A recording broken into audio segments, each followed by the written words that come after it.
In today's video, I'm going to teach you Guide with Squarespace and support.squarespace.com. By the end, you'll know exactly how to move from the Squarespace website to the official Help Center, search for what you need, and open the key article that explains how to contact customer support.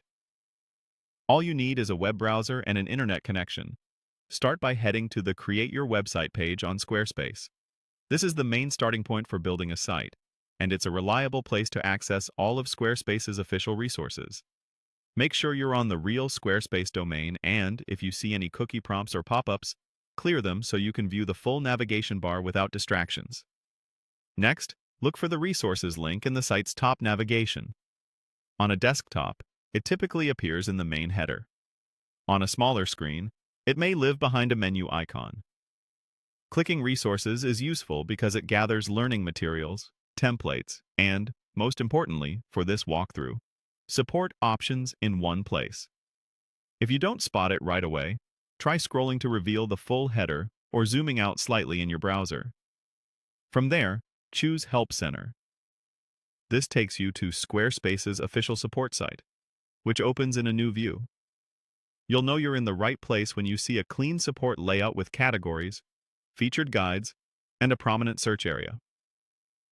The Help Center is where Squarespace publishes how-to articles, best practices, and system policies, so it's the most up-to-date source for troubleshooting and contacting support. Once you're in the Help Center, go to the search bar, type a clear phrase related to your question. For this walkthrough, enter something like Contact Squarespace Support.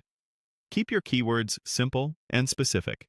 Short phrases usually return the most relevant results. If you're not seeing what you want, try a close variation such as Customer Support Contact. In the search results, open the article titled, How Do I Contact Squarespace Customer Support? This page outlines the official ways to get help, including availability, response times, and any requirements you might need to meet before reaching out. It often explains when live chat is available, how to submit an email request, and where to check status updates. Before you contact the team, it's helpful to gather details like your site URL, a brief description of the issue, and screenshots so you can get faster, more accurate assistance. That's it. You've gone from the Squarespace homepage to the Help Center, used search effectively, and opened the definitive guide to contacting customer support. Pause here if you need to follow along in your own browser, and you'll be ready to get the help you need whenever questions come up.